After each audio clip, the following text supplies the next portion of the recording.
Giant is here for you. Putting money aside and building wealth that earns you freedom.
Wow, I think I timed that just right. Hi, guys. Happy Monday. So, yeah, some of the music was a little slow, make me a little sleepy, but, yeah, somehow I managed to stop right at the end of a song. Thanks, Druid. Um, so yeah, it's Monday. Monday. How was your weekend, y'all? I hope it was good. Mine was very, very unproductive, but that's okay. It was the first weekend that I haven't had like something major to do in a while. And I, did some kind of household things, but didn't get all the things I wanted to do done. And I'm not going to complain about it because sometimes that's just the way it works out. Um, but guys know I wasn't here on Thursday because I was at the Winterthur in Delaware. And so we're going to spend some time talking about the Winterthur because it was so amazing. And this is just the beginning.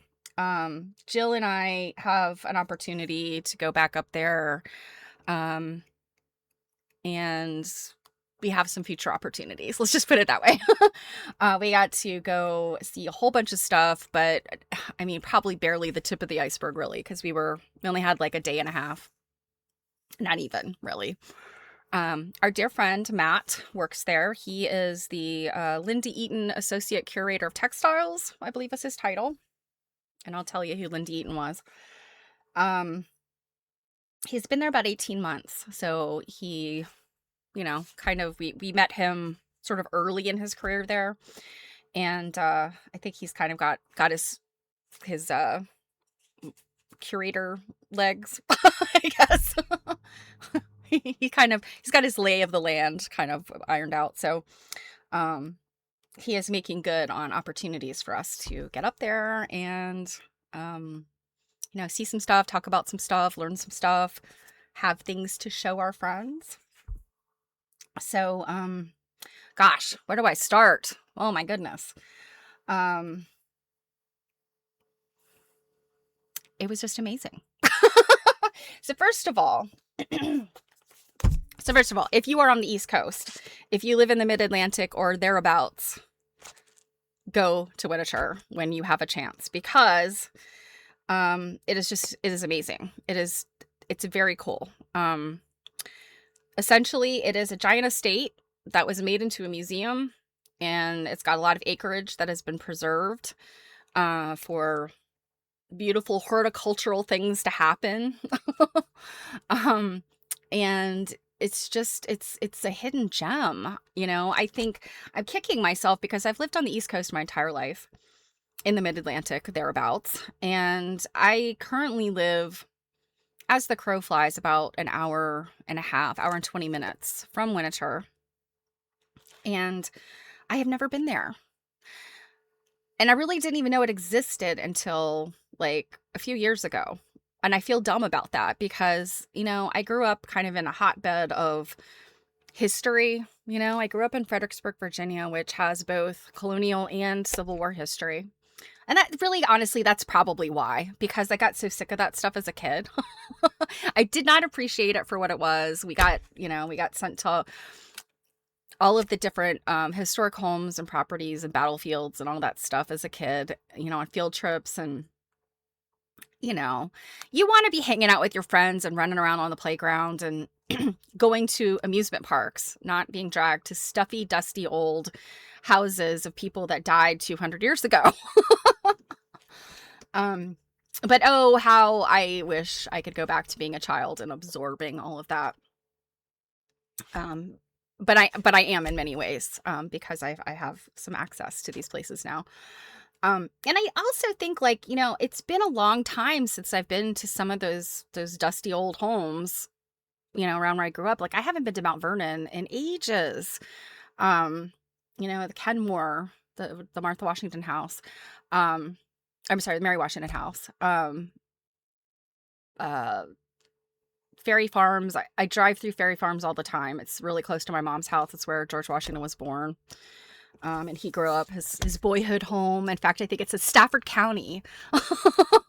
George Washington's boyhood home. Um, that is where I grew up. What that is known for. Anyway, so Winterthur was owned by the DuPonts.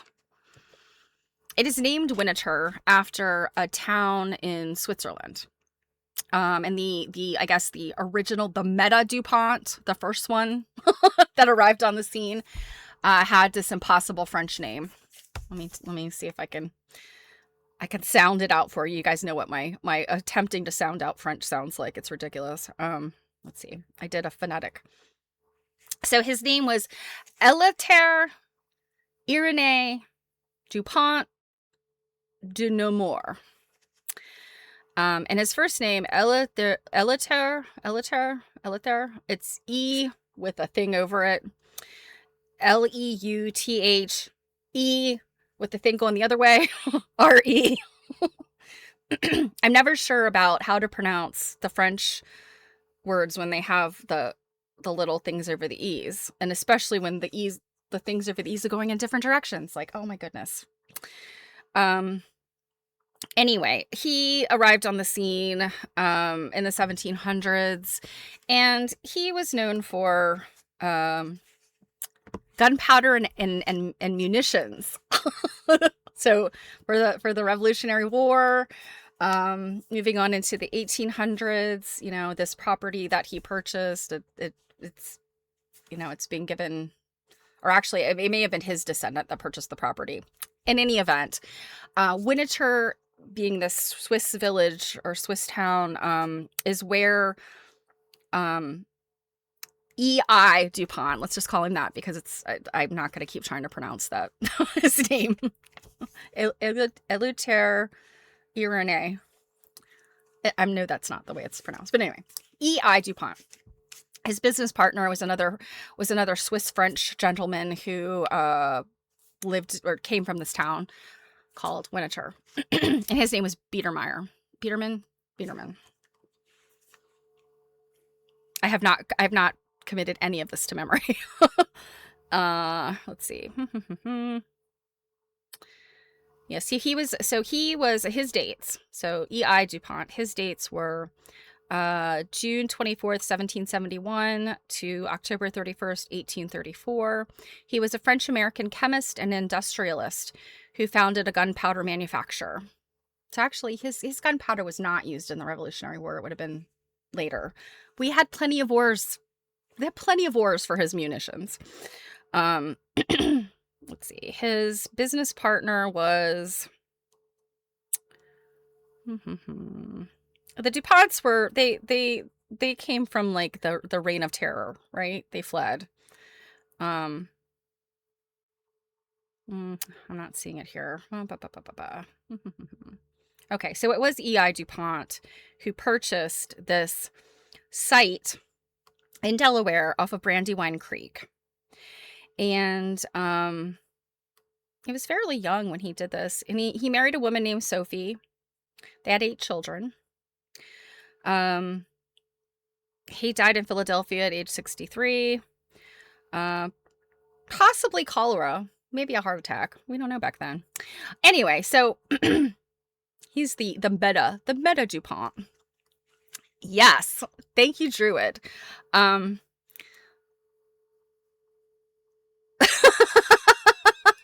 Eleuthère Irénée Dupont de Nemours. Something like that. But anyway, his business partner is the reason why it's named Winterthur. Because I guess it reminded them maybe of this Swiss village or the Swiss town property, whatever. It's tucked in the woods, you know, and today, if you kind of picture Delaware as kind of this slender state, that's how Google's pronouncing it. Yeah, Google, I sound a couple of different pronunciations through Google, so we're not even going to try my French. It's one day I will learn how to speak French. Probably not. So I'll have to depend on people that actually know how to speak French. In any event, so picture Delaware is kind of this slender state that sort of sits to the east of Pennsylvania and kind of on top of the eastern part of Maryland. It kind of the tail of Delaware kind of comes down, and it's this little tail of Delaware and Maryland are together there on the shore. It's where some of the good beach towns are. Delaware's got better beach properties than Maryland does. Anyway, it's a very tiny state. Maryland's a small state. Delaware's even smaller. But up there at the top, on the northwestern part of the state, just almost touching Pennsylvania, like it's literally like a hop, skip, and a jump to Pennsylvania. There's lots of people from Pennsylvania work in Delaware, in Wilmington, which is right there at the top. And so it's just tucked there in the woods. There's tons of stuff around it, and we're not talking about like this is not out in the middle of nowhere. You only have to drive a couple miles and you've got all the, restaurants in today's stores that you're looking for. So it's not like it's off the beaten path. But because the property had many, many, many acres, and it still has many, many, many acres, even after parts of it, I think, have been lopped off, sold over the years and whatnot. So it just remains this very beautiful place. And it kind of has the rolling hills. We here in the mid-Atlantic, as when you go inland, you've got these rolling hills, and then you get to the mountains that are usually in the western part of states. Well, Delaware doesn't have mountains because it's just this little sliver there on the coast. But it's still got these rolling hills. And I just again, I feel like a big dummy for not knowing anything about Winterthur and having not been there until now. So, long story short, if you visit the East Coast, if you live on the East Coast, if you just want to come here for any reason, make sure you spend a day at Winterthur. The mansion itself, which I'm going to show you in a minute, is huge. It literally started as this little tiny country estate. It had 50 rooms, and then they built onto it, and it currently has 175 rooms. 175 rooms. I can't wrap my head around that until you look at this place. The DuPont that you need to be most concerned about with Winterthur is Henry Francis DuPont. He is the one that made Winterthur a museum. He grew up in the big house, and he was responsible for expanding it. But the reason why he expanded it is because my man was collecting a lot of stuff. This is our absolute dream, to be able to just pretty much collect everything you want. If you are a collector, you know what I'm saying. There comes a point where you just don't have enough money to collect the volume of things, or the top tier finest of the things you collect, unless you're very wealthy. And DuPont, of course, could collect anything and everything he wanted. And to the point where some of it you're like, he did what? I have a couple pictures to show you where you're like, and it's amazing that he did this, because probably there were times where people probably thought he was a little crazy, I would think. Certainly people who don't value, things of the past, people who are kind of like, history's in our past, we don't need to worry about it. It is by virtue of Henry Francis DuPont's kind of crazy, prolific collecting that we have some of the things from the past, that these things were taken care of, were collected, put away, housed in a way that they were properly used, not just, put in an attic or ending up in a landfill. They are sort of in their own habitat. So there's a lot of important objects at the Winterthur, believe it or not. And let me just show you. Let's just start looking. Really quickly, before I show you the pictures, I wanted to mention this book. It's called Quilts in a Material World. And when you often hear the term material culture, Winterthur is probably a perfect example of material culture in action. They have all of these objects, and they the people that work there are working with these objects. Um, and they have all of these little colonial room displays that have the objects in there. And then they have a lot more in storage, which I luckily got to see some of it. So this idea of material culture is like very like alive and well in Winterthur. And so this book is by Linda Eaton. And unfortunately, Linda passed away, I think, in 2021. She was all of her curatorial and conservationist experience came from England. She's an American, but she traveled to England. I think it sounded like what I read was that she kind of went over there just sort of like, as a tourist trip, and was like, I'm staying. And I'm like, oh, so jealous. But she got her advanced degrees there in England, and she worked at a bunch of different sites throughout England and Scotland. And I think this helped her immensely because she's working with like countries that they have a lot of old stuff, and they've been taking care of their old stuff longer than we've been around, right? Longer than the US has been a country. So I think she learned, like, I think that Europe and England are like, great places to learn all that conservation and collecting and housing of antiquities, etc. They're good places to learn all that. So then she came back to the States, and she got a job at Winterthur as a conservationist, a conservator.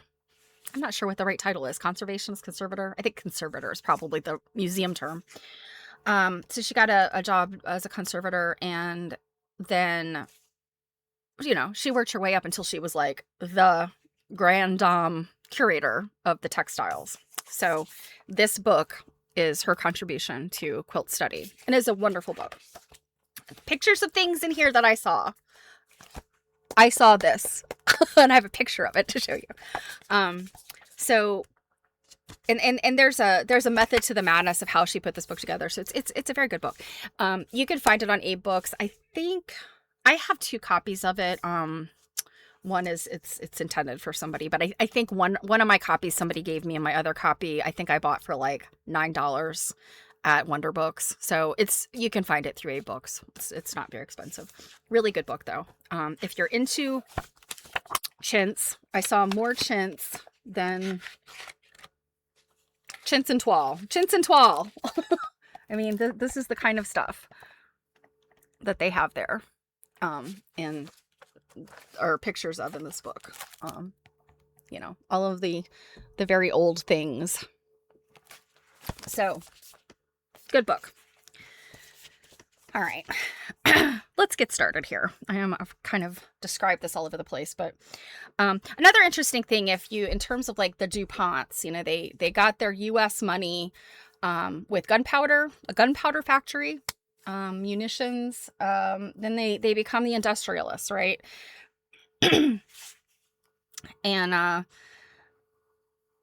I guess, I don't know. I don't know where I guess you'd put the DuPonts, I guess, sort of in that category of like the Rockefellers and the Carnegies, all of those people who are like the robber barons, I suppose, that they kind of got in there, and with all of the rich industrialism of the United States. But they're also contributing to, in later years, a lot of development in the sciences and chemicals. Like they invented napalm. They're hooked up with all kinds of stuff that's invented for wars, stuff that's invented for our lives. Dubious honors. Yeah. Hey, Kenny. Yeah, I would say dubious honors in a lot of way that like rich industrialists are, I mean, what it was with the Rockefellers, that they were railroad, right? Railroad and oil.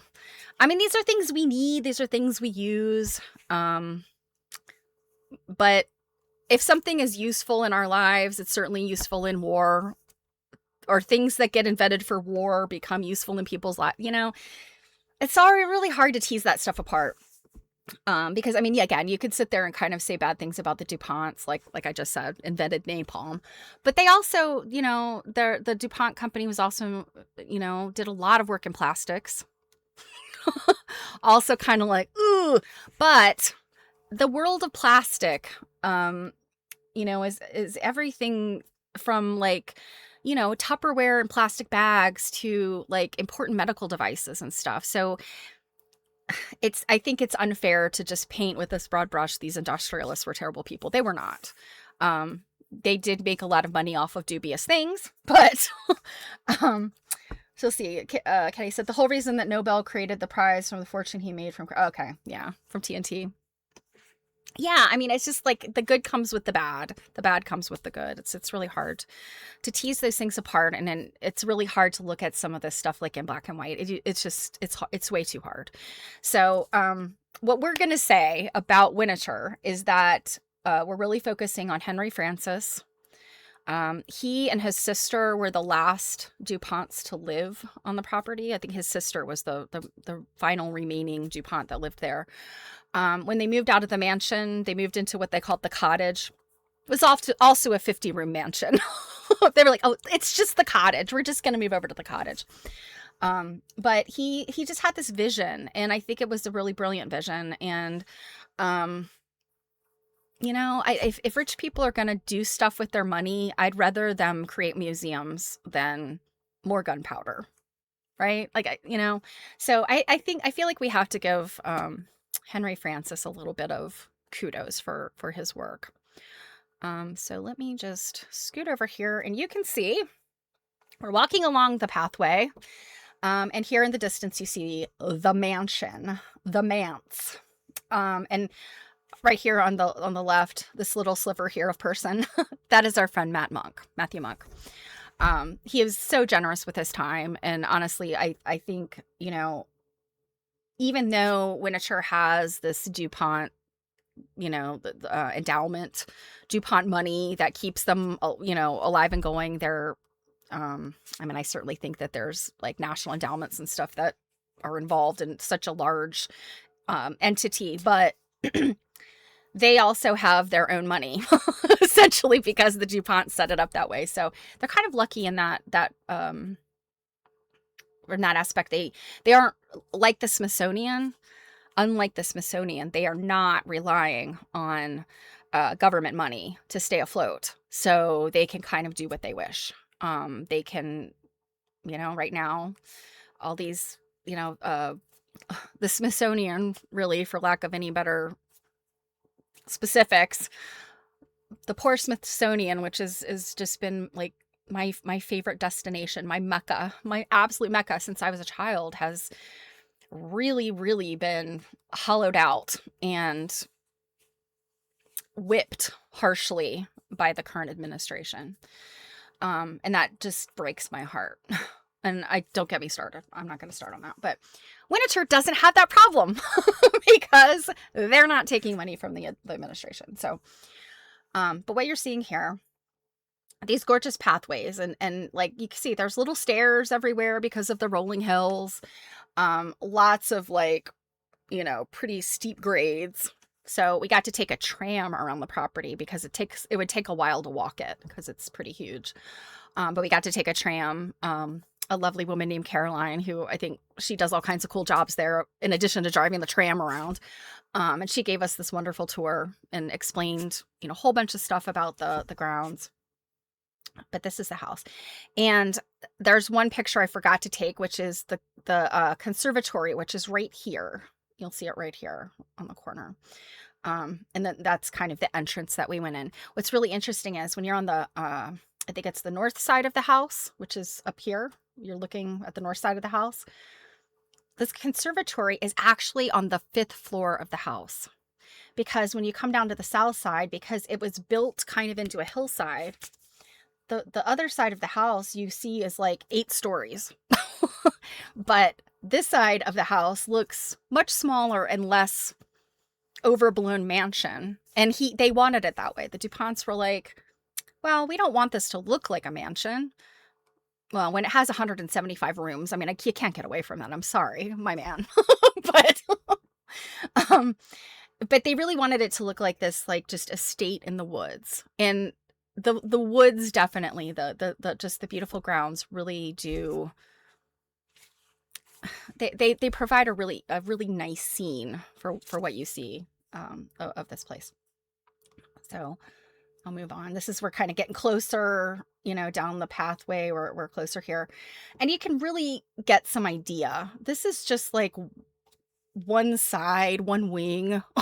It's just an enormous thing. Um, One thing that is very difficult to photograph, and I don't think there's any here, but right now, and this is probably where I'll mess this up trying to explain it, but they have these like really really talented horticulturists and people that work on the property itself, that kind of maintain this idea that DuPont had of sort of the seasonal look. So like there are these little tiny flowers that are sort of very late winter, early spring blooming. So they create this almost like blue carpet. They're really beautiful. Very hard to photograph though. And then as you get into spring, then there's more flowers that start. And then as you get further into spring, then there's more flowers. And then there's like the summer stuff. So there was this method to the madness of the horticulture in this place. They also, being rich people, had things like the cutting greenhouse.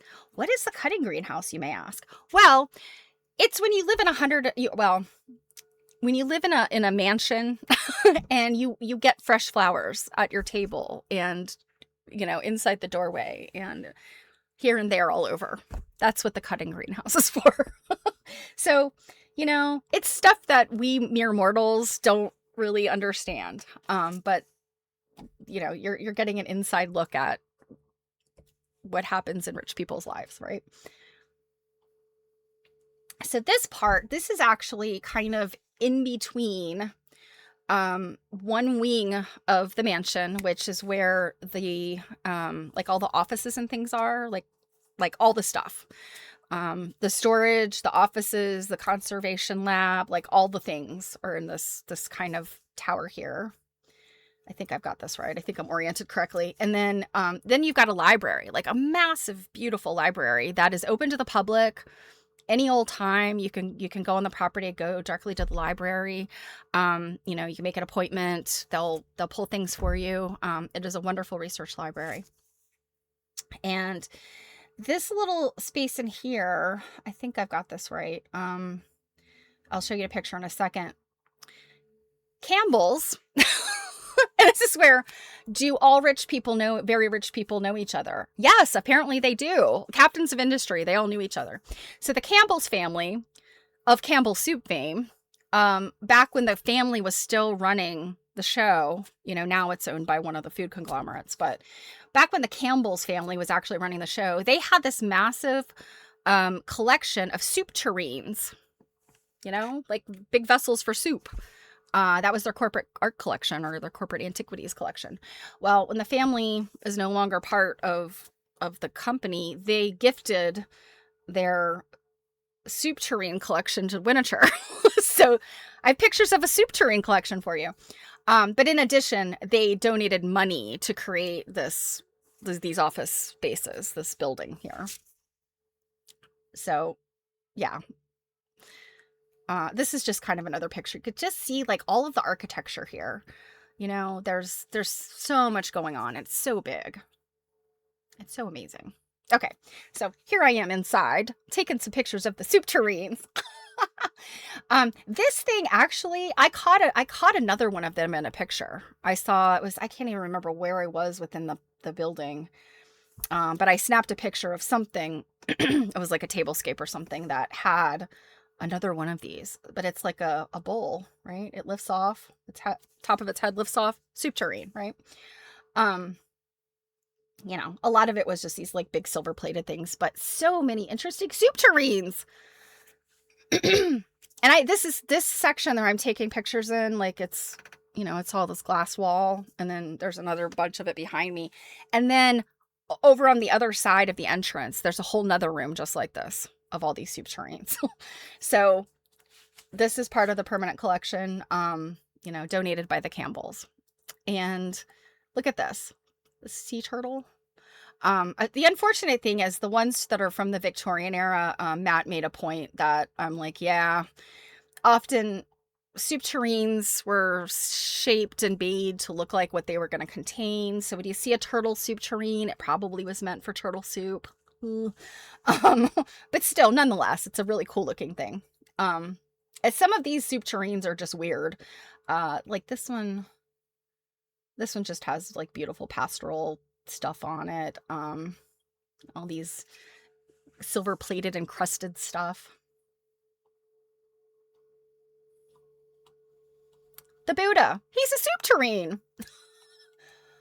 A frog. I don't know, this stack of animals.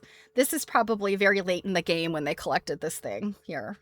This looks very, I don't know, late 20th century, I would guess, made by an artist. We're not going to look at a whole lot of soup tureens. This is, by the way, so don't worry.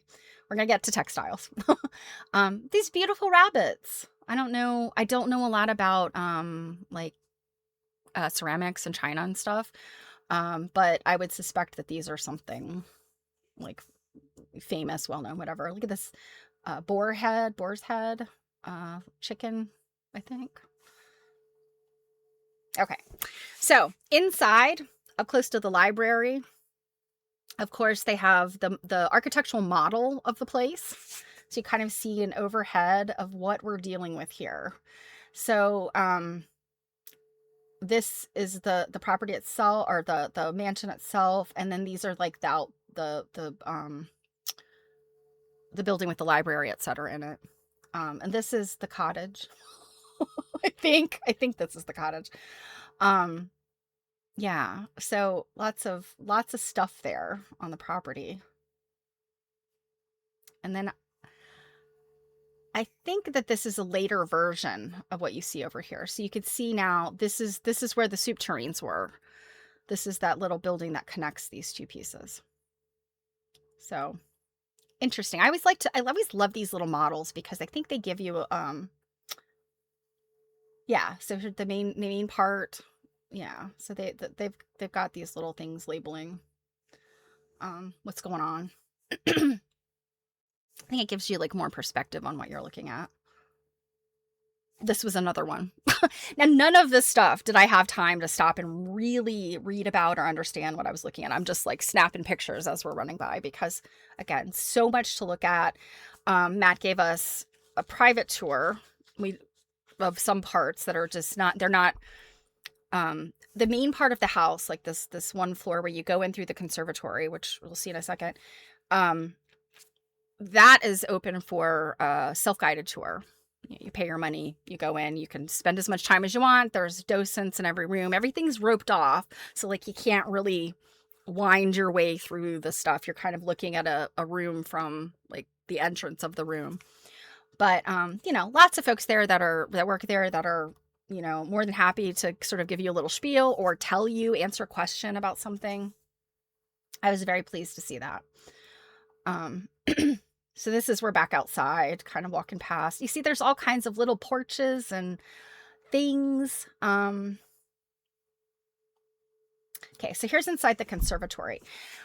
The DuPonts, and I guess in particular, Henry Francis, I can't remember his sister's name. Henry Francis's father was Henry Algernon. His brother, I think William DuPont, I believe, owned Montpelier, which is in Virginia, which was James Madison's house, I think. My in-laws' property lines up right there with Montpelier, so it's interesting, like those connections I made while I was visiting. I was like, oh, this is the DuPont family. This is how it works. So the DuPont that bought Montpelier, I guess probably turn of the century, like late 1800s, early 1900s. He grew up at Winterthur, at this DuPont property. So anyway, we're here in the conservatory and just beautiful. Like all of these windows would historically have been able to open, like they're kind of like French doors. So you can imagine that the space would have just been amazing. And now it's just, it's jam-packed with flowers. And the DuPonts are obsessed with eagles. There's tons of eagles everywhere. We were told that at some point, I don't know that they have it now, but I guess at some point with children coming, with their parents to visit, well, like I already said, sometimes children don't love this stuff. Although there are some things on the property that are kind of cool for kids. But they had like a little, like a scavenger hunt type thing. Like, how many eagles can you find? Every room has an eagle of some sort in it, I guarantee you. Whether it's on some dishes, on a painting, a thing hanging on the wall, over the doorways, whatever, there's eagles everywhere. They also were obsessed with George Washington. So George Washington appears in a lot of places too. But this gigantic eagle, I was like, oh, got to take a picture of that.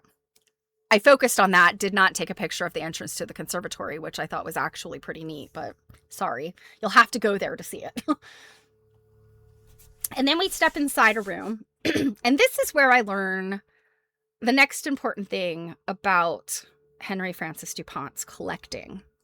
So we're standing in this room, and you're standing right, you've entered from the conservatory, and there's this space off to your left. You can see there's like a hallway and other rooms straight ahead, and then there's a big room off to your right. And of course, lots of stanchions. They don't want you getting close to the furniture. They don't want you walking on the rugs, right? There's a lot of people that come through Winterthur. But the first thing that I noticed is this beautiful staircase. Well, here's the story about the staircase. Certainly we see today, grand old buildings that just have to come down. They're not in good condition. Nobody wants them. And, today lots of people are in the architectural salvage business. So when, buildings come down, whether they have to, or whether it's because, some expansion of a town or a highway going through somewhere, whatever, architectural salvagers go and they get the stuff and they take it back to architectural salvage yards. And, this is how people that are restoring old homes, like I live in an old place.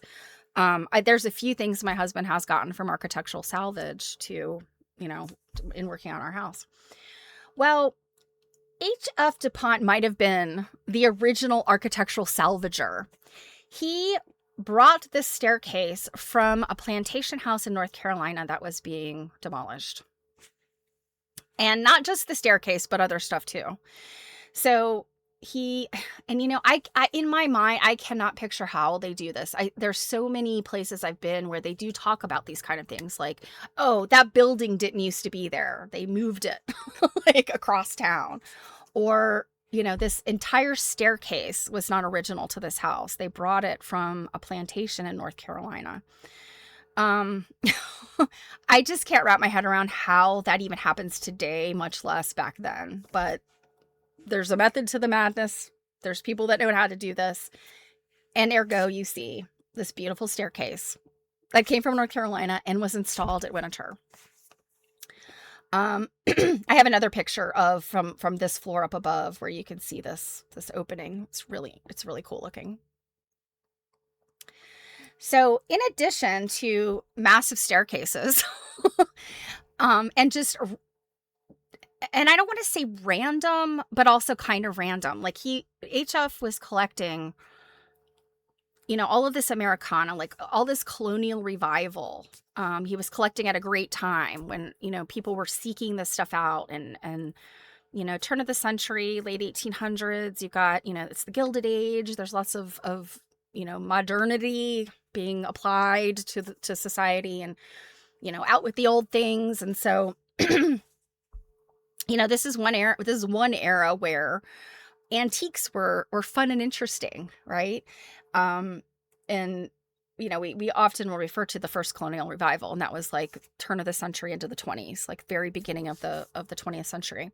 And then we have that again comes up in the 1970s with the bicentennial.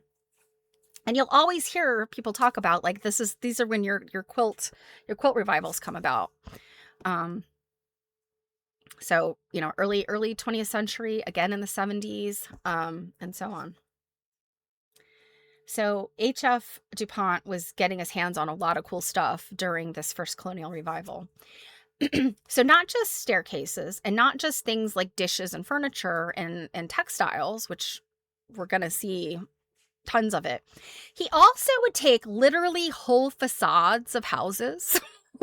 um, I don't remember if I got a picture of it, but behind me as I'm standing there taking this picture is a opening, kind of a large opening. It like not the kind of doorway that has a door, like kind of a bigger opening than that. The top part of it, the lintel or the piece across the top was actually an old fireplace mantle from some house. I would not have guessed looking at it, but once the woman said, well, like, that's a fireplace mantle right there. And it might have come from the house where the staircase stood. I can't remember. But when she said it's a fireplace mantle, I turn and I look at it and I'm like, it is. That's a fireplace mantle. That's across the top of this. It's crazy.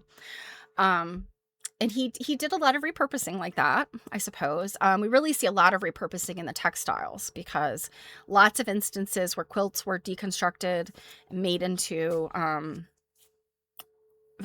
upholstery, chairs and stuff upholstered with old dresses, old quilts, or backs of quilts, because this was a great source of material of this period, accurate material. So we'll see more of that. So this is a piece, and the reason why I put this in here, it's a very cool piece of furniture. All the stuff in it, I can't remember what this china is. It's the kind of stuff you see in an antique store, right? And this early, this is early colonial era kind of piece of furniture. Well, this came from Electra Havermeyer's collection. And this came to DuPont after, I think it was given to the family and ended up here at Winterthur after Electra Havermeyer's death.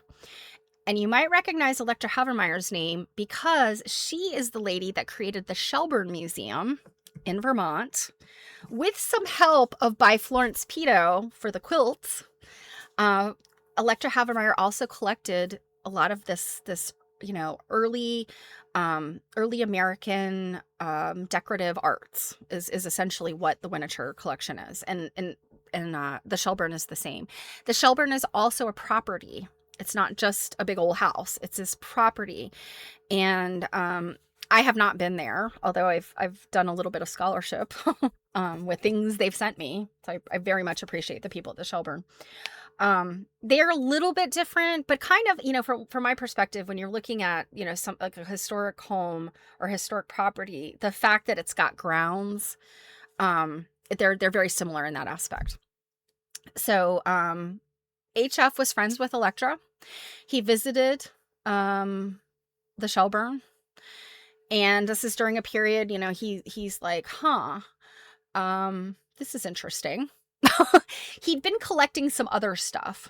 And then I think he looked at this and went, why am I not collecting furniture and dishes? So he starts collecting things like this. And upon her death, Electra Havermeyer gave this, sent this to her estate sent this to the DuPonts. So this is the piece that kind of sparked what we now get to see at the Winterthur. And this is really kind of like a mid-century, mid-20th century. Not that long ago, actually. It's like probably around the time my mom was born is when all of this activity, collecting and stuff. So he gathered up and got a lot of stuff, over the period of the 20th century. I think he died in the 60s, like early 60s. So, yeah, he acquired a lot of stuff and installed a lot of stuff like very quickly, I think, considering, right? Now, this is in an area called the courtyard. And I still have a little bit of a hard time wrapping my head around, like, if you're looking like down at the building, like the architectural model of the building, I'm not exactly sure where this is. It confused me, mostly because when I walked into it, of course, it's dark. It is only open for private tours. But what you're looking at here is the facade of a house. and it's indoors. And I'm going to show you some more pictures. Oh, it's the facade of another house. It looks like we're standing in an alley, right? It looks like it's a courtyard, but it's not. This is an actual, like, space inside the house. I believe Matt said it was originally the DuPont's squash court. So, think of the size of, at a gym, a squash court. So that's how big it is. And what you see, this right here is like the front of a building that was being torn down. And Henry Francis DuPont said, "Ooh, give me that. I'm going to take it to my house." It's going to go in my house somewhere. And same thing with this. I think this one is from like somewhere in New England, like maybe, I'm trying to think, this might be like Massachusetts maybe, or something. I think this one is, I'm pretty sure it was North Carolina. This is the entrance to the Red Lion Inn. And inside here is like a period accurate reconstruction of a pub, a colonial era pub. They have like all this like outdoor furniture, kind of like all of these chairs and things. This was this giant table covered in like all kinds of different dinnerware and treenware, like wooden stuff. Like, I was just like, what am I looking at? This so much, so interesting. And then behind me is another facade, which I got in a video. So I have a video. I think that might be the next thing. Yeah. So, okay. So I'm walking in, and I'm starting on my left, and I'm panning around. So you'll be able to see. And this is, I cannot, it's the strangest thing. I'm just not even sure how to describe this without you physically being there and seeing it. And I said, the best I can do is this video. So let me play this video. It's inside of a house.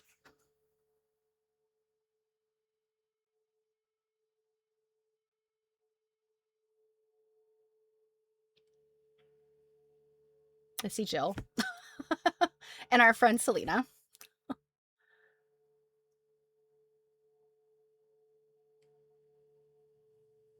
So yeah. Now, the Red Lion Inn, which is what you're seeing here, and the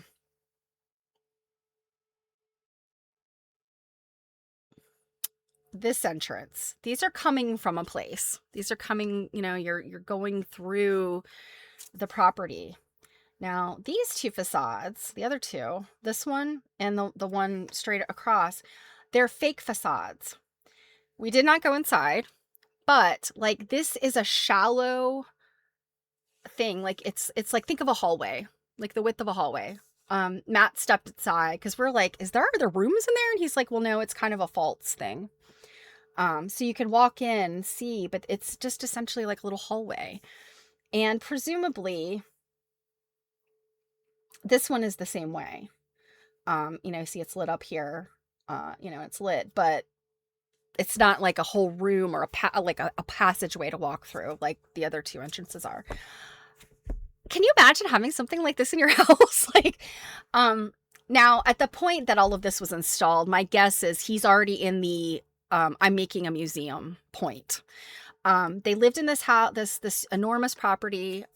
He added on to it with the intention of collecting all of this stuff and turning it into a museum. And I think I mentioned that. So we go through the Red Lion Inn. We go through in here. And then there's a stairway up here that goes up into this upper part, which I have more pictures to show you. When we think of people collecting things, we think of objects, right? We think of the dishes, we think of the furniture, the tapestries, the wall hangings, the quilts, the costume, the clothing, all this stuff. But H.F. DuPont was like, well, yeah, all of that and some. I got to collect the whole front of a building too. So what this is we've gone upstairs in the Red Lion Inn entrance, and we've seen some little rooms, lots of cool stuff. I took tons of pictures. I'm just not going to show those today. And then there's this hallway we go through, which is this. They're little storefronts. It's literally a hallway that is flanked on either side by these charming little storefronts. And essentially, it's like a closet. They're tiny little rooms or almost closet-like spaces for display. So in this case, this is one collection of certain types of, China. And again, I don't know porcelain and China and all that stuff very well, but I'm sure people that do could glance at this and know immediately what they're looking at. But that's what this little hallway is. And what he told us is that so this the museum aspect of the Winterthur opened to the public in the early 1950s. Well, in the 60s, Barbara Streisand visited, and she saw this little hallway and was like, oh, I want that. So she had something similar installed at her house, which, oh, that's cool. But I'm sitting there thinking, like, okay, Henry Francis DuPont installed this so that people could have, like, a museum experience. I don't know what Streisand is doing with hers. I don't know. But you see, it's literally a little street, but we're inside. We're not outside, but it's a little street, like literally right there inside the house. I took a picture of this. It's one of those trade sign things. I'm absolutely obsessed with those. I love to take pictures of them anywhere I see one. So this is, carpentry, I guess. I don't think it's blacksmithing. I think it's something like carpentry. And here's another video. Matt had already turned down the lights. He has this cool, like, light wand thing, but you can see, like, what I'm talking about as we look down the hall. Isn't that wild? So interesting. Okay, so as I mentioned, beautiful staircase that came out of that plantation in North Carolina. This is where it terminates up on the next floor. And it's got this round, I mean, it's a hole in the floor that's got this round gate around it, this balustrade, or whatever you'd call it. And this is a lot like what many of the rooms are completely decked out like a diorama. You could pick them up and say, this is the blah room, whatever. This came from this place. There's other spaces that just kind of crowded with furniture and stuff. I think in some cases it's a little bit storagey. In other places it's kind of like, well, we got a lot of stuff, got to put it somewhere, right? So you've got a lot of spaces that just have a lot of furniture. And, I was kind of like, I just can't even imagine. Like, what do you do with 175 rooms? In a lot of ways, these enormous estates they're very much like, what you see like in Europe and England, these big castle estates and stuff. It's very similar. DuPont didn't want it viewed that way though. But it's what it is, Now, if you are a subscriber to Quilt Folk, you would have just gotten the Delaware issue not long ago. And in that issue, this is Henry Francis DuPont's bedroom in the main house. And this is this beautiful, beautiful, beautiful quilt. It's all silk. But he thought that the backside of it was more interesting because you see the quilting.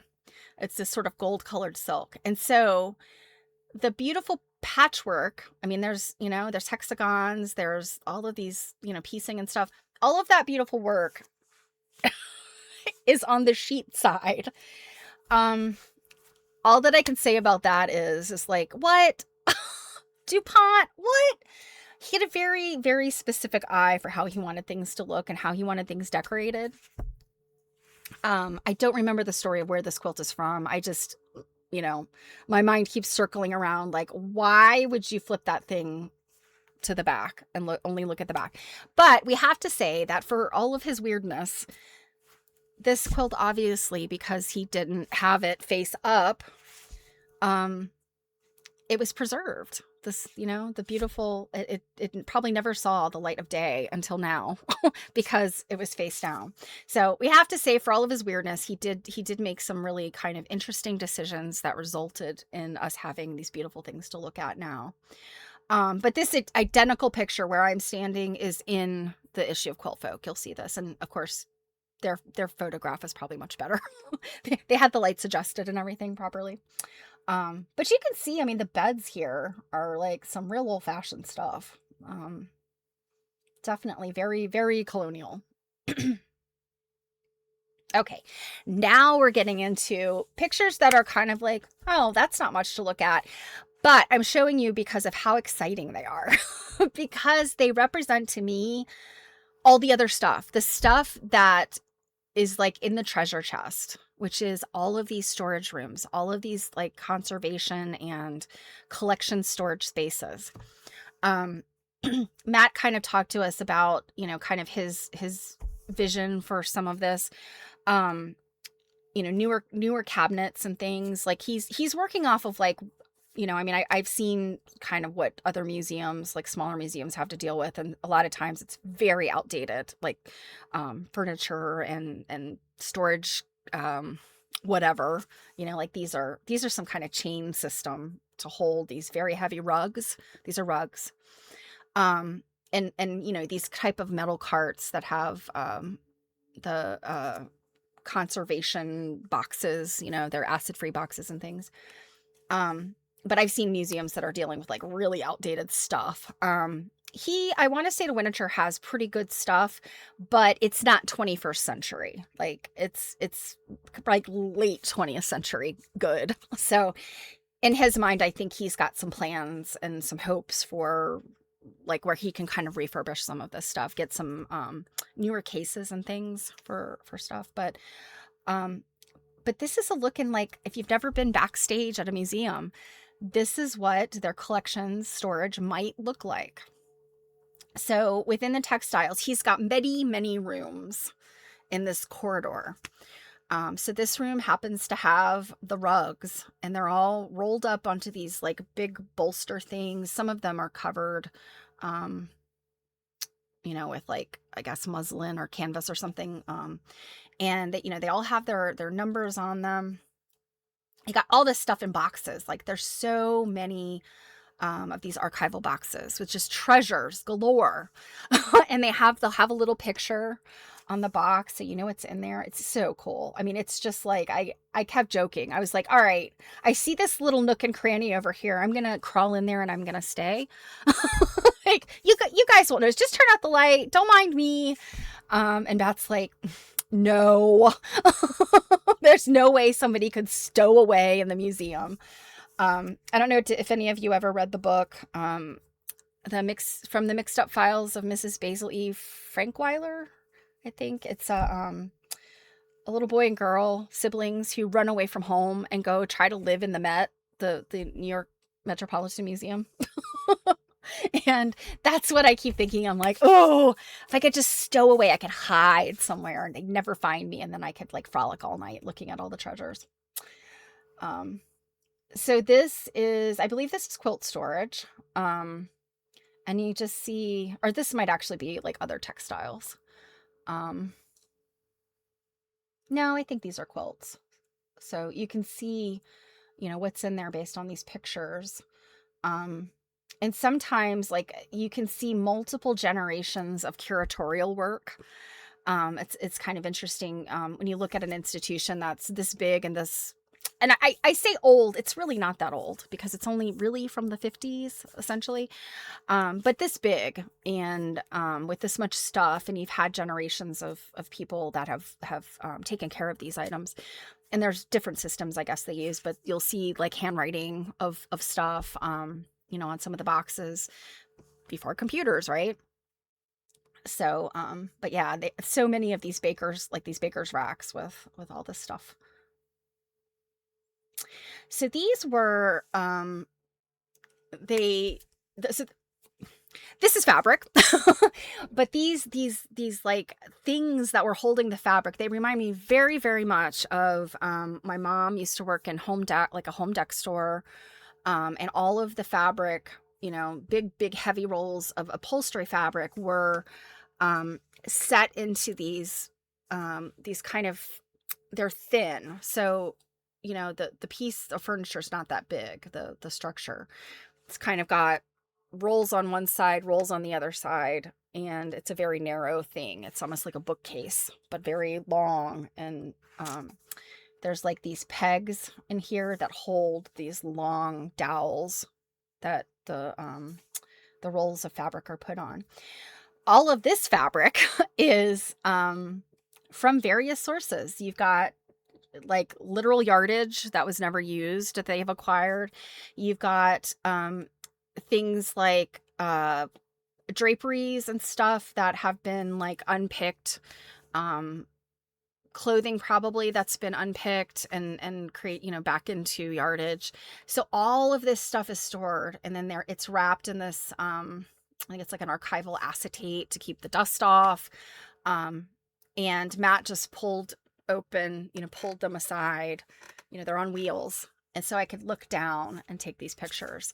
And it's just like, there's so much of it. Like I could have probably spent an entire day just looking at this right here. Just looking at the fabric. Okay. And this is my last video. This is in the drapery room. And here's Matt. I was pulling out one of the drapes. So this is interesting because for a couple reasons. One, and it's like this very large installation through the middle of draperies here. You can see. But also back here, there's even more. And I didn't pull the picture. You'll see it another time. But there's all of these like window treatments that don't come apart. Like a drapery, you take it off the hooks and it's, and they're just storing it this way because they're easier, I'm sure, to store this way. But these valances and things that would be over a window, they just have them attached to the walls. So there's literally like all of these valances, these fancy, over the top of the window things. And what's really interesting here is, like I said, Henry Francis DuPont had ideas about decorating. And in terms of decorating the space for museum purposes, but also living in the space, I think he had seasons. So the 4 seasons and the rooms themselves had identification. And so when you look at these drapes and how Matt pulled this one out, it comes like they slide out kind of like a drawer almost. They pull out. Their tags would tell a curator which room these drapes go in and for what season. So it's not just like this drape goes in the blah blah blah drawing room on the blah blah blah floor. It also goes in that room in summer only. So the method to the madness is so interesting. So it's a lot of these objects don't, not just from like the museum curatorial perspective have like a system of understanding. They also have this decorator's understanding, because that's what Henry Francis DuPont had in mind. Was he overlaid this collecting with like how to decorate with this stuff. He had thoughts. He had many thoughts, I think.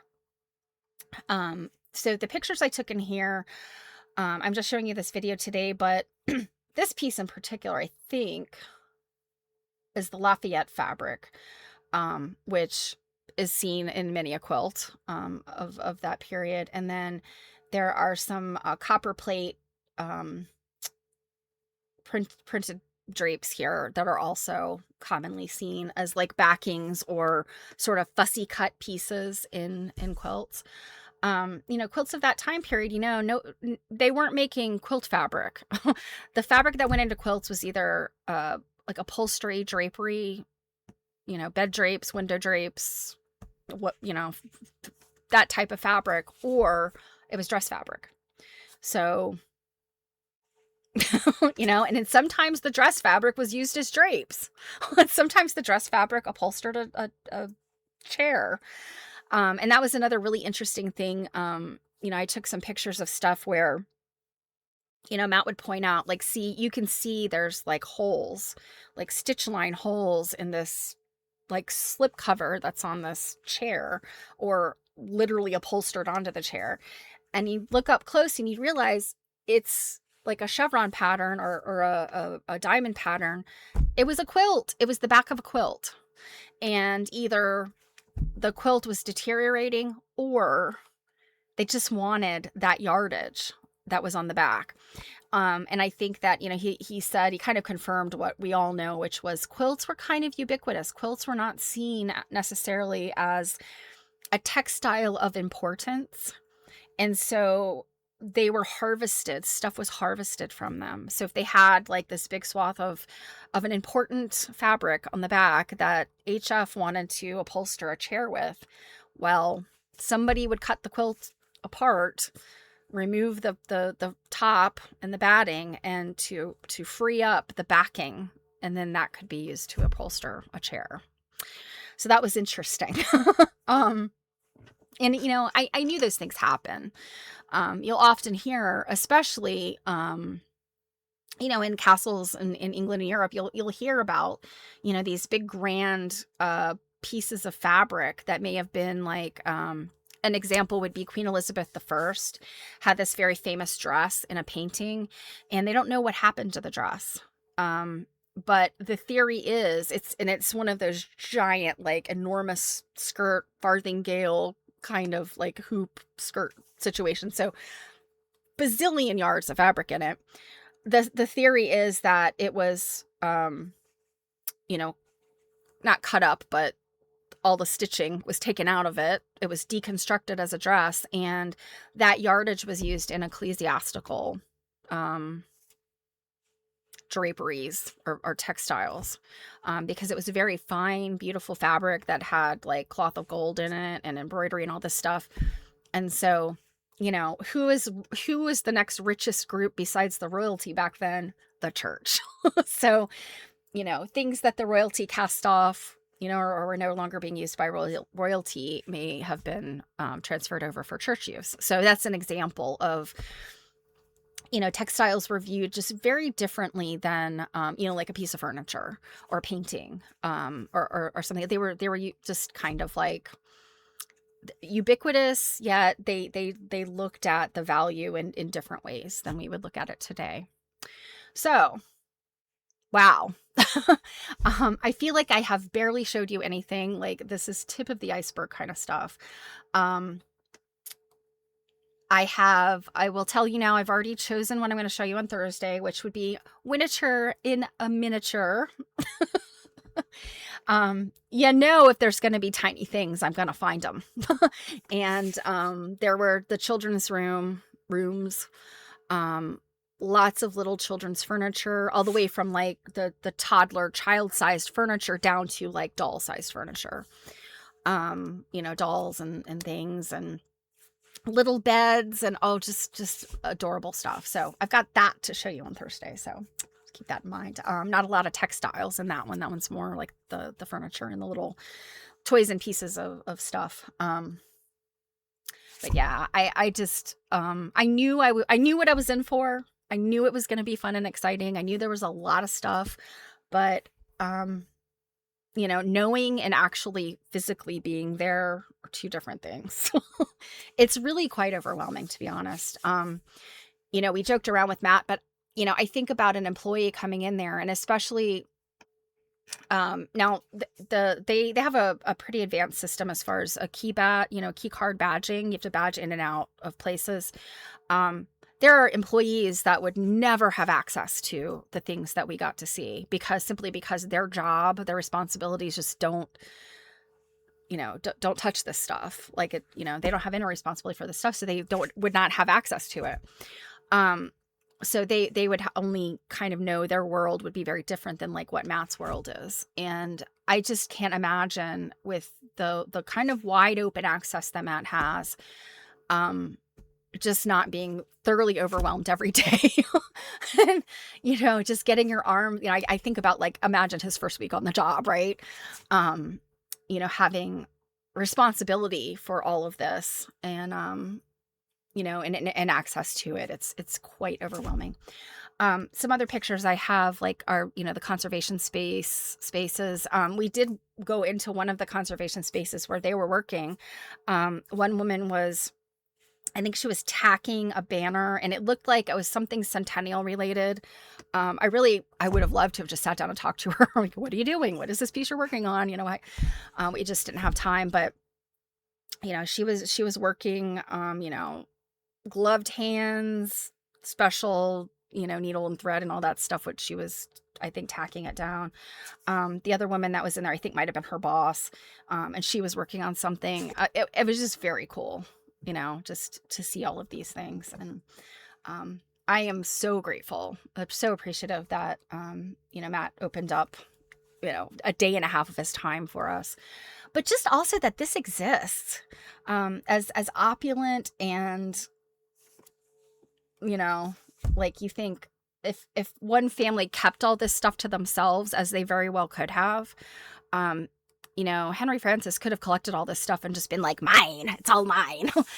But he recognized the value in collecting these things, saving them, and then making sure that the public would have access to look at it. And by the mid 50s, you've got lots of historians. I would say the 20th century, from start to finish, chocked full of people that want to know about our history. And we're spending a lot. I mean, Florence Pito as an example, Dr. Dunton as an example. These are people that are, wholeheartedly in textiles and quilting and quilts. And so their activities at these museums and repositories are very active in the 20th century. So, I think HF was responding to something that was already happening. Colonial Williamsburg, that was in the 40s, I believe, when they got serious about, making Colonial Williamsburg into what it is today. And I think that, that was maybe part of his vision, of DuPont's vision, in creating this thing. So, I have to schedule my trip back. I didn't get to go to the museum store. It's like sometimes the best part of a museum is going to the museum shop, right? I didn't get to go. It's in its own building, where other stuff is that we just never got a chance. We drove past it on the tram, but never got a chance to go there. So next time, and I've heard about some of the wonderful things they sell there. Funny things, wonderful, fabulous things, reproduction things, I'm sure, and documentation. I can imagine the books. Oh, it's probably a good thing I didn't go, because, being eternally broke. So visit the East Coast. Go to Winterthur. There's a lot of fun things on the East Coast, Mid-Atlantic. Again, I've lived here all my life. There's probably wonderful, wonderful things I have not yet discovered. But I have to say, Winterthur should always be a Mid-Atlantic destination if you have the time. All right. We have time for reading today. Yeah, I think I found my sweet spot again, in terms of being able to get through some pictures. You guys know I struggled with that with QuiltCon, showing you all the things. So to get to our reading for the day, as a reminder, we are reading American Quilts by Elizabeth Wells Robertson, published in 1948, published before the Winterthur was open to the public. But the point I'm making, think about all of the publications that we have read that are from the 30s and 40s, right? And, Winterthur opening in the 50s to the public. I think certainly stuff, in the 30s, but I think post-war, people in general, their lives were better. The United States economy was good. You kind of had the Leave It to Beaver kind of towns and families, the family units, et cetera, et cetera. So, I think that's when some of this stuff is like really, really like hard coded into our DNA, that we have this ability to look at the past by virtue of what people in the early to mid 20th century did for us. The people that had money, and I think without exception, all of these big institutions were funded by somebody wealthy. So Winterthur, DuPont, Colonial Williamsburg was the Rockefellers, Shelburne was Electra Havermeyer. All the stuff in New York has got somebody attached to it in some way. So, eat the rich, but also say thank you, I guess. All right. So the book. American Quilts by Elizabeth Wells Robertson, 1948. We, I believe, are going to start part 6. And part 6 is called Quilting. And I'm just going to put up just a random picture. I think what I've realized as we've been reading, her pictures in this book don't necessarily go hand in hand with the text. Kind of jumped around a little bit into the pictures. We only have this one section to read. I'll definitely finish it today, and then part 6 ends, and everything else in this book is pictures. And so you can see it's a skinny book. I don't know how well you can see my picture, my video here, but you can see it's a skinny book. We're halfway through, and in 3 pages, we're going to be looking at pictures. And it's a shame this was printed in 1948, because if color photography, color pictures had been an option, I do think that her book would have been more like this one in her book, with lots of big, beautiful pictures of this quilty stuff. So, American Quilts, Part 6, Quilting. Quilting frames. After the tops of the quilts were completed and each tiny piece of colored material was sewed into place, the process of quilting was ready to be started. The best way to quilt a top was to stretch it on a frame. This frame was so simple and so inexpensive that every household possessed its own. The frame consisted of 4 poles or pieces of board, usually pine, about 2 or 3 inches wide, 1 or 2 inches thick, and 9 feet long. These strips of wood had pieces of heavy homespun muslin or ticking tacked along their entire length.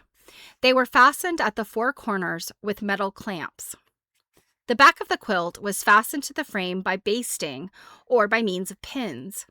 Over this was spread the filling, which might be cotton, wool, flock, or a thin worn wool blanket. I don't know what flock is. I'm assuming it's probably like feathers, I'm guessing.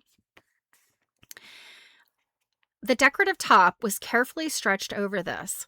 Great care was used in placing the top because it had to be extremely smooth with no gatherings or fullness of any kind. Otherwise, you get those awful wrinkles and puckers, and I've seen people lose their mind when they've long-armed something and realize the back wasn't smooth. Raise your hand if you've been there. I have hand quilted a fold into the back of a quilt. I don't know how I did that, but designs for quilting. Now, if you remember the last chapter, she had all of the quilt block names, designs. So this is getting into the quilting itself. So Druid, okay. Flocked fabric is a textile featuring a raised velvety or suede-like pattern. Okay, so that is flocked fabric, yes. By adhering tiny electrostatically charged fibers known as flock onto a base material. Such as cotton or synthetic fabrics, it is known for a plush, 3-dimensional texture, often used in fashion for luxurious designs, apparel, and home decor, or for functional non-slip surfaces. I'm not sure if this is the same thing she's talking about for this for the batting or the wadding of a quilt. I'm not sure. I know that they had flocked wallpapers. I don't know as far as flocked fabric. Flocked fabric, I think, might be newer.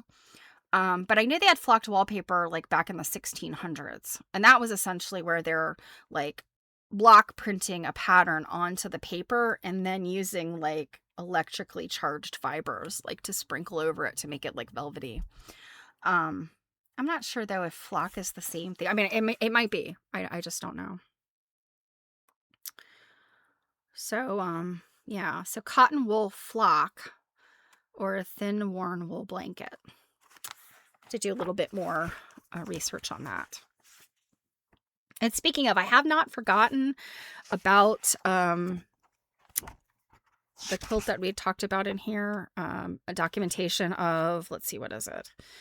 The Mary Woodman Washington map quilt. I thought about it all weekend and I just did not get a chance.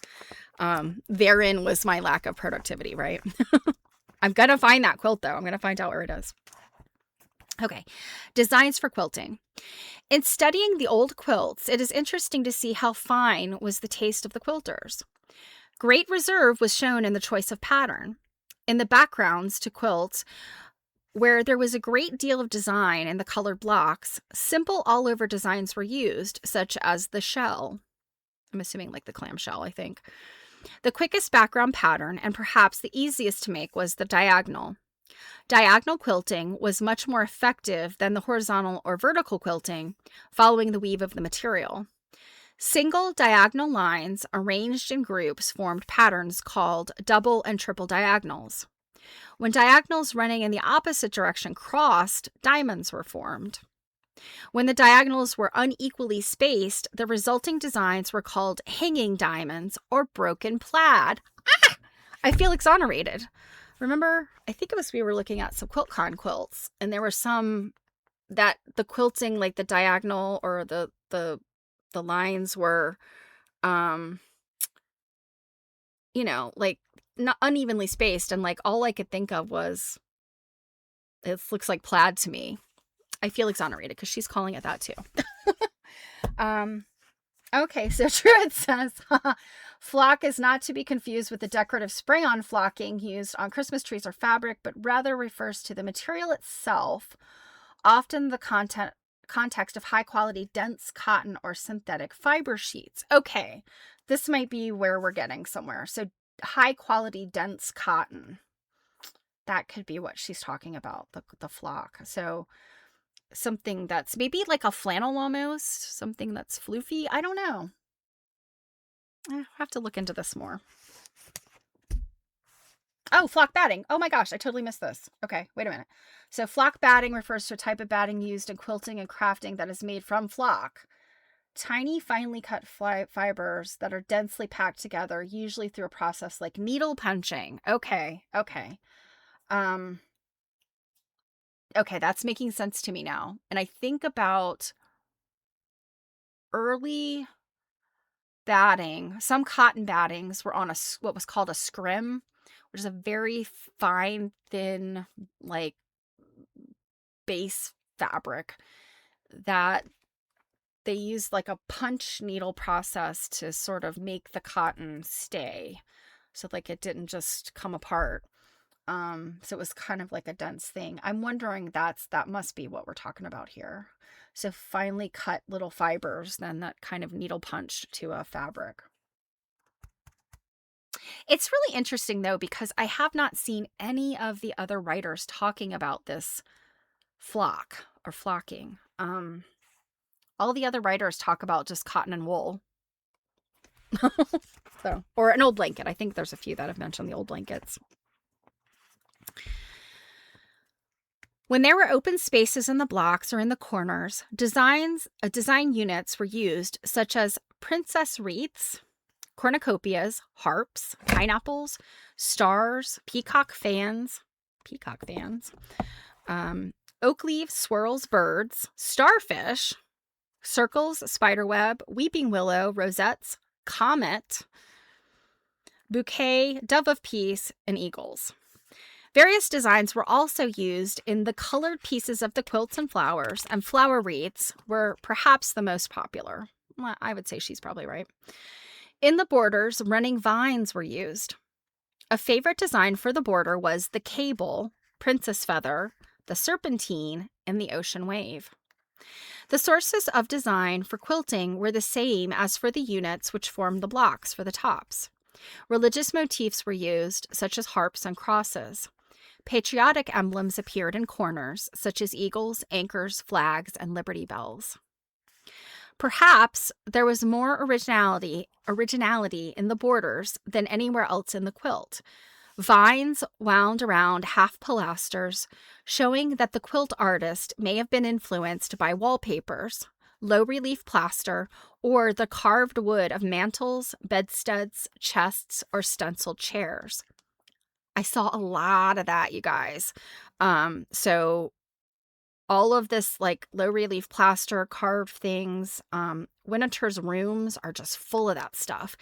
And a lot of it comes from other places. Like it was not created just for Winterthur. It was brought in from, these other estates that were, I think in most cases being demolished. So when you're talking like crown molding and just even the furniture itself, the carvings and like mantelpieces and all that stuff, I mean, so much inspiration. I mean, I could certainly see women that lived in these finer places, and I'm not talking about like the 175 rooms of Winterthur, but these finer, homes and estates. They certainly had a lot of things around them as inspiration. And then you had middle class and lower class women would copy those things. So, I think that's where these trends make their way across society. Perhaps there was more originality in the borders than anywhere else in the quilt. I already read that part. The delicate wreaths and medallions used by the Adam brothers appeared in quilting designs. At times, these wreaths encircled flowers. At other times, sunbursts centered the quilts and fans finished the corners. For the quilter, the designs suggested by the furniture maker had to be simplified. Urns were transformed into baskets. Sunbursts and quarter fans helped to break large, uninteresting areas and gave an added interest to corners. Nature forms, such as oak leaves and acorns, pine cones and pineapples, appeared in painted and carved dower chests. These were made into single motifs and sometimes were put into trailing vines for borders of quilts. Geometric designs were used with a crudely drawn spray of foliage, a heart, a disc, or a circle. Hearts were usually to be found in the quilting on a bride's quilt. Yeah, but also they were found other places too. Bells not only connoted patriotism, but also the gaiety and happiness of a wedding. Hence, bells were often found in bride's quilts. Strange as it may seem, quilts were sometimes made from old dresses worn by thrifty quilters in deep mourning. The quilts of the Civil War were made of black, gray, and brown calicos, and in the quilting one may find the weeping willow.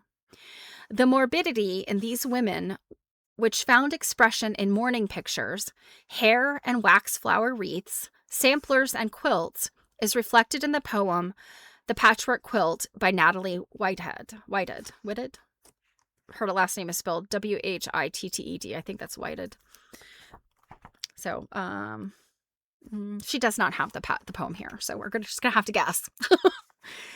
Marking the pattern.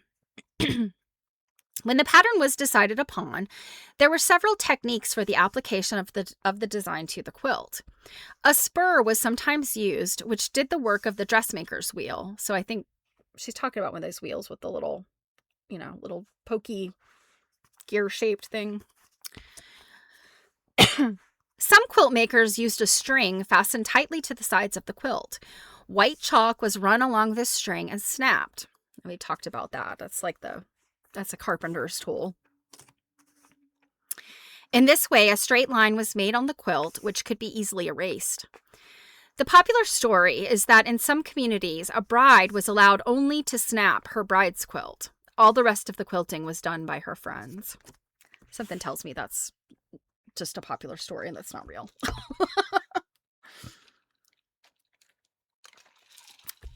In applying patterns for the quilting to the tops, often a template was made from stiff paper, cardboard, or buckram. Buckram is like almost like a canvasy, a lightweight canvas that's stiffened, that would go like in the brim of a cap or in millinery and hats. You probably have something in your wardrobe that has buckram in it and you just don't know it. A line was drawn around this with starch or chalk.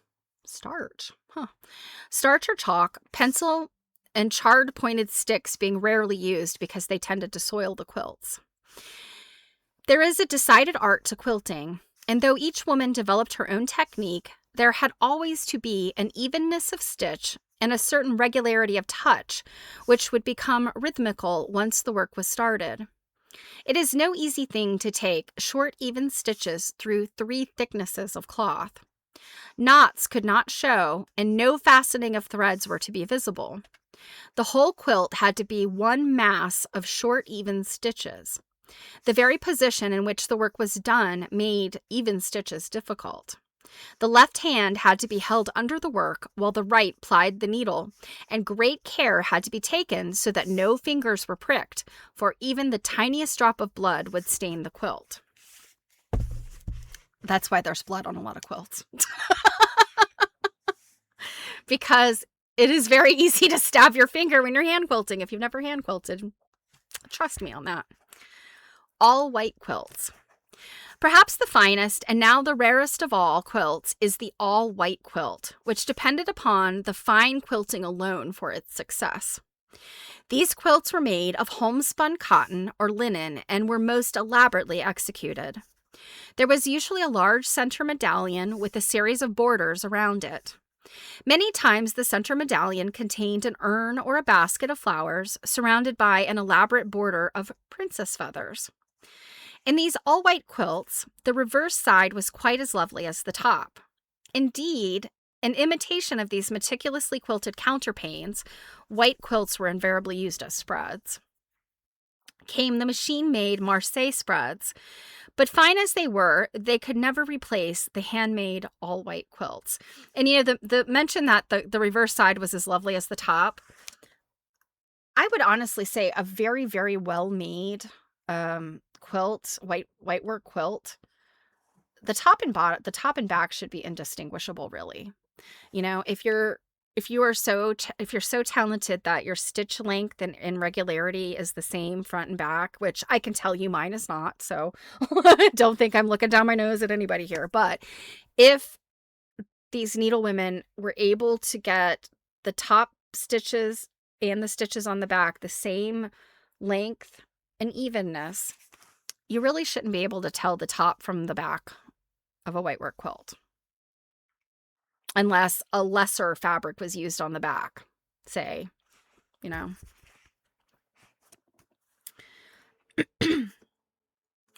The stuffed quilt was another form of quilting. This was much like trapunto, which came to America from Italy. The pattern was pricked, and in the little pocket-like portion of the design, cotton was pulled or stuffed in. A quilter who was expert enough with her needle to do this also made cordings in her quilting. Rolls of cotton were sewed in rows in the quilts. Many times the skilled person who made the quilt also sewed in the elaborate patterns herself so that her careful fingers stuffed her design evenly. She then was willing to have her friends help her with the background. Many of the old all-white quilts show dark spots, and those are the cotton seeds which were not ginned out. Okay.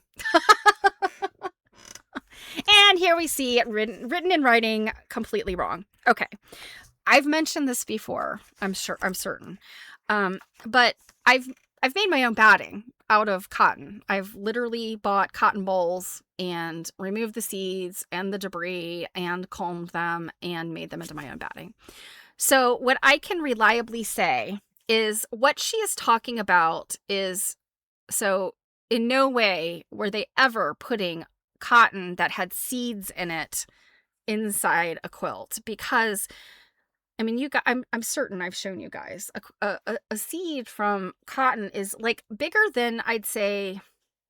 I mean, think about the size of seeds that are in like a grapefruit, like a popcorn kernel. Like this is what we're talking about. It's a hard seed that is about the size of a popcorn kernel. Um, there is no way that you're going to be able to manage quilting around through what she's talking about. The dark flecks are like the skin of the seed that stays adhered to the cotton when it's hand de-seeded, hand ginned, I guess, hand picked. Those little flecks of, it's like debris, really. That is what is in there. So we can see at least Elizabeth, among others, was spreading this falsehood everywhere. So she goes on to say, in the South particularly, homegrown cotton found its way, seeds and all, no seeds, into the early quilts. It is difficult and quite unauthentic, however, to date quilts by these seeds. Some collectors say that every quilt showing seeds predates the cotton gin of 1790. So again, not seeds, but rather seed debris. Yeah, that's irrelevant. The cotton gin is irrelevant because, again, you had people like, I mean, my grandmother was born in 1925, and the family had cotton that they primarily picked to sell, for sustenance, but they also used some of it. My great grandmother would have used some of it in making her quilts. Probably early on, especially during the Depression. And that's the 1920s and 30s. So yeah, it would be totally wrong to say that a quilt showing seed debris was that old. This, however, is not altogether true because many quilt makers in Tennessee, Alabama, Mississippi, and Louisiana filled their quilts with the cotton grown at their own places. So what she fails to leave out of there, or fails to put in there, is South Carolina. The cotton of the wealthy planters was especially free from seeds, for the children of the enslaved would pick them out by hand. In other cotton-growing communities, the seeds were not so carefully picked out because there was not the same cheap labor to do it. Again, nobody is putting cotton with seeds in it in a quilt. If they did, those quilts are rare, because as soon as you're trying to quilt, you would hit a seed and maybe have to push it aside, and you're going to have this big seedy lump. I've never seen a quilt like that. And granted, I know I have not seen every quilt in the world. I know lots of people that have seen far, far, far more quilts than me, and not a single one of them has ever said, yeah, there are quilts that have like actual seeds you can feel. They don't exist. It's not a thing. And what I think it is these women that are writing about this. I mean, no shade to Elizabeth Wells Robertson, but she's writing this book in the 1940s, and she lives in Chicago, and she has probably never laid her hands on a cotton boll, is my guess. The quilting bee. The function of the quilting bee was not only to offer opportunity to the ambitious quilt maker to get her quilting done for the season, but it was the most important social event of the neighborhood. It was far more refined and genteel than other gatherings such as the apple paring, corn husking, or the thrashing. I think that's probably like linen, like flax threshing, because to it the guests could wear their best Sunday clothes. This was an important consideration as there were so few gala occasions upon which clothes could, in fact, be worn. During the long months when the piecing or patching of the quilt was in progress, everyone looked forward to the quilting bee. Maybe, I don't know, I think this might also be a little bit overblown. It was the most popular form of feminine hospitality, and the best quilters were always invited. Since fine needlework was requisite to admission, it behooved every socially inclined woman to be very expert with her needle. If the hostess found that one quilter varied her stitches the slightest degree, another job was found for her, probably in the kitchen where the huge dinner was being prepared for the evening when the men arrived and stayed a while before they took their wives home. At this time, games were also played and there was much dancing and singing. Around this merrymaking, Stephen C. Foster wrote The Quilting Party. And this is, I don't know if this is a song or a poem, but it says, "In the sky the bright stars glittered, on the banks the pale moon shone, and 'twas from Aunt Dinah's quilting party I was seeing Nellie home." There was another side to the quilting party which certainly must not be overlooked, and this was the opportunity it offered for exchange of confidences or gossip. When the 12 women, arranged 3 on a side of the quilt frame, started out to quilt. Okay. So what she's saying, 12 women, 3 on a side, that presumes that the quilt frame is square. Now, those quilt frames that can hang from the ceiling, those are pretty big and square. But for the most part, it should be 6 women or 8 women, 3 or 4 on each side, because the frame should actually only be, as long as your arm can reach. Like, it would not be, because you can't quilt the middle. Like, that's some of the problem of this. The quilt frame had to accommodate some of the quilt rolled up, because you have to be able to reach the center, right? You can't just quilt around the edges and leave the middle, right? So some of this, I think, is she doesn't quite know what she's talking about. Okay. So arrange 3 on the side of the quilt frame, started out to quilt. They were wide apart. Indeed, they were 9 feet apart. Huh? That math ain't mathin', I'm sorry. But as the sides were rolled up, they came closer and closer together until, when the quilt was finished, they were face to face. The conversation would be very general when the quilt was started. The crops and the weather were safe subjects. Also politics, which, as we see, actually entered into the names of quilts. At first, the talk was loud enough to be heard by all, but as the quilters came closer and closer together, the conversation became correspondingly more intimate. Small events were magnified, and many an individual reputation was made or marred. I think this is just made up out of whole cloth. I don't think this is true. A very interesting description of a quilting party in the South appears in Swanee River by Cecil Hulse Mountshot in the chapter Quiltin' Kivers. A lengthy piece is quoted as it gives us the real flavor of these functions and a picture of the people, the houses, and the food that was served. Who the hell quilts toward the center? Well, interesting that you mentioned that, Druid. Actually, today, we always start in the middle, right? We start somewhere in the middle or at one end, because if the quilt shifts, if the batting, whatever, if it shifts, no matter how well it's basted or however we're doing it, it can shift outward. Like, if you, all 4 ends are starting and you're going to end up with a mountain in the middle, right? That's the theory. If you're quilting from all 4 sides. But really, the way these quilt frames worked is that most of the quilt was rolled up, right? Like, we know this. The difference being those big ones that hung, but it's still not the full length and width of the quilt. It may be bigger than the frames that where a majority was rolled up, but still, I just go back to the fact that I think she doesn't know what she's necessarily talking about in some of this.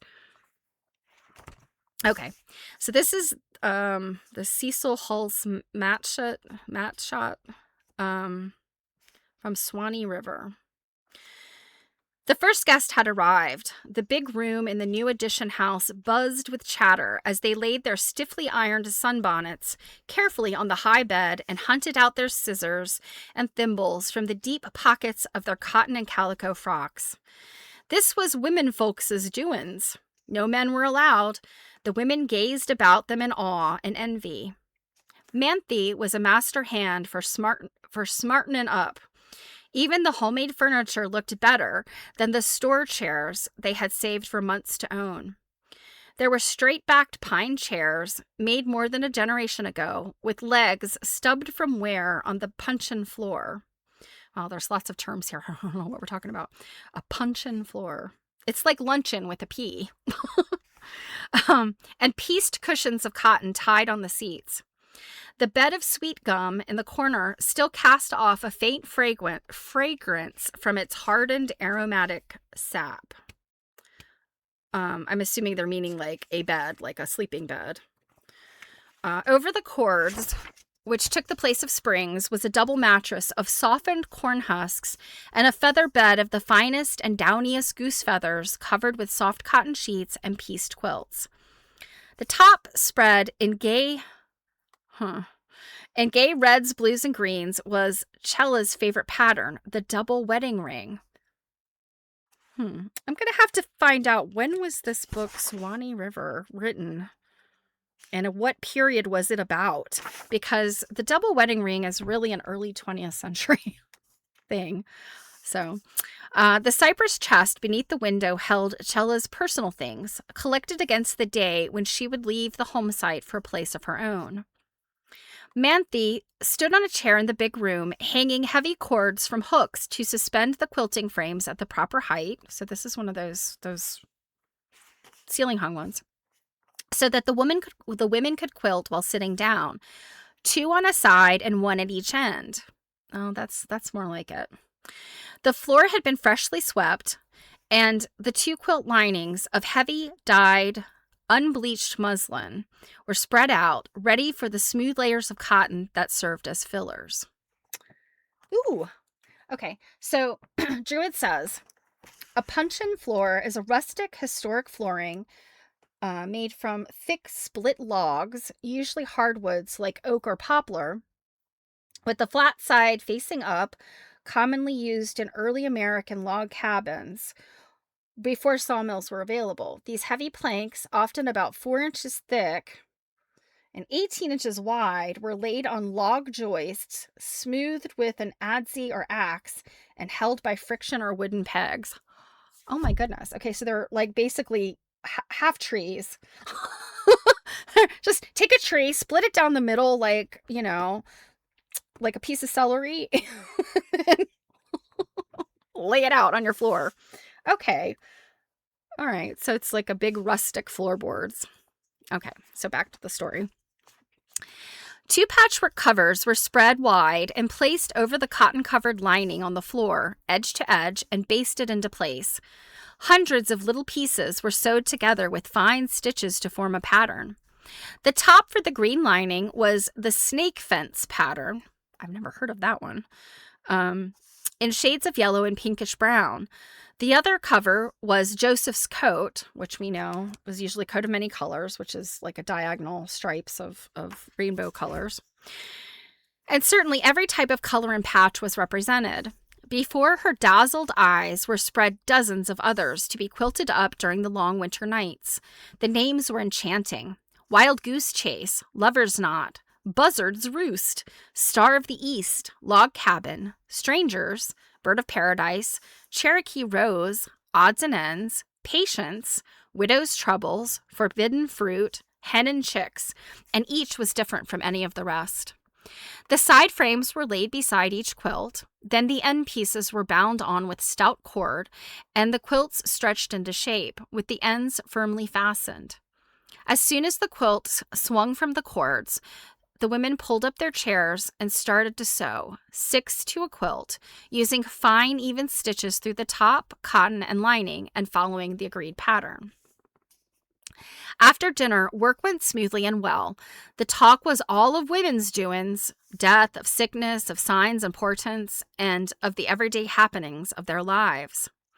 There was another interesting description, which helps to round out our impression of the quilting bee in the different communities. Okay, so we're moving back into her. The way that this was set in, it was hard to tell when the story stopped and she came back. So this is Elizabeth's words now. There's another interesting description which helps to round out our impression of the quilting bee in the different communities. The following notes were taken from a letter giving an account of an 1840 bee in Lancaster County, Pennsylvania. On the table were beefsteaks, boiled pork, sweet potatoes, coleslaw, pickled cucumbers and red beets, apple butter and preserved peaches, pumpkin and apple pie, sponge cake and coffee. After dinner came our next neighbors, Pennsylvania Dutch, Susie and Katie Groff, who lived in single blessedness and great neatness. The farmer's wife wore hoops and was of the world's people. All spoke Dutch, for the Groffs do not speak English with fluency yet. It would not be Dutch, it would be German, because the Pennsylvania Dutch were not Dutch, but German. The first subject of conversation was the fall house cleaning. Such terms as die Carpet, Hinaus an der Fence, die Fenster an die Porch. My goodness, es was schlimm were heard through the conversation, half English and half German. We quilted, rolled, talked, laughed, got one quilt done and put in another. The work wasn't fine. She wanted her quilting done in a hurry. And we laid it out by chalking around a small plate. At 5 o'clock, we had supper, stewed chicken and plenty of it, coffee, etc. Then some of the husbands arrived to call for some of the wives and take them home. Some of us continued by candlelight, and we got the second quilt done by 7. As we got ready to go home, I showed my new alpaca and dyed merino and the new Philadelphia bonnet. So I'm assuming the alpaca and dyed merino was maybe like a wrap or something, perhaps, like a shawl or something. And a new Philadelphia bonnet, which exposes the back of my head, my dear, to the wintry blast. We parted with invitations to visit. After the strenuous activity of the quilting bee was over, the tired hostess would, the following day, cut the threads which held her quilt to the frames, and she would then bind the edges of the quilt. Usually a bias piece of cotton was used. Not true. Rarely was bias used. Really, I don't see bias binding really until the 20th century. And now it's not to say they didn't use it, but I would say 90% of quilts prior to the 20th century, and even in early 20th century, did not use bias fabric because the bias used more fabric than you, and then you'd have these odd shaped, triangular shaped pieces left over. So poor Elizabeth, some of this is just not right. Sometimes this was white, sometimes it was the predominating printed calico of the pattern. This quilt was then placed on the shelf or in the blanket chest, ready for the first cold night. And that is the end of chapter 6. Well, where did my I don't know where my bookmark went. So on Thursday, as I said, we have 2 pages of the conclusion, and then we'll look at the pictures. And you've already seen some of them. She's got a lot of pictures, close-ups of toiles and chintzes, and then she's got like some full quilts, but then just a lot of pictures of close-ups. So, and some of them are pretty good considering. Okay, Drew had found, let's see, a snake fence quilt pattern, often called snake trail or Virginia worm fence. I've never heard of that either. As a traditional design featuring diagonal or meandering zigzagging strips that resemble the snake-like appearance of early American zigzag split rail fences. It is often constructed using curved piecing, similar to a drunkard's path block, or through diagonal scrappy piecing to create the winding effect. Okay, so I'm guessing it's like, I mean, you think about a drunkard's path, like one block with the curve. So I'm guessing you're getting some kind of thing going on like that. Snake trail. Virginia worm fence. I love that. That's pretty cool. All right, so on Thursday, we're going to finish this book, I think. You know, it might take us a little bit to look at all these pictures, depending. And then we'll move on to the next thing. And I think it's on the bookshelf. We've got Avril Colby's book. I'm going to jump into Avril Colby's book. So, back to the UK. And like I said, Winterthur in miniature. All of the little children's furniture and little toys and miniatures I saw. I'm sure they have lots more too. That was the thing where I was like, oh, if only, oh, I could just get in here and spend the night and like snoop. All right, guys. So I'm going to say goodbye for now. If you follow me and Jill, see us tomorrow, Quilt Nerding, 7 p.m. Eastern. I think we have one more stream, and then we'll be getting to the book that we're reading. Ooh, let me go back to me. You can see me. The book that we're reading is this, Commemorative Quilts, Commemorative American Quilts by Sandra Sider, who is a colleague.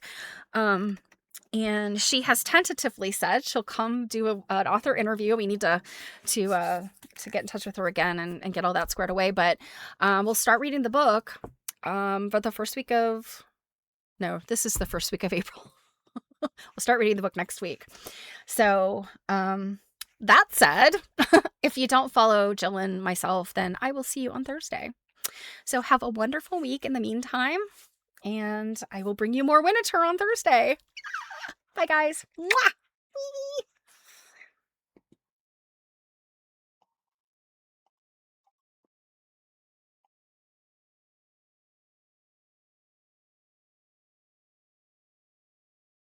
Your father knows. We're going to extract some data from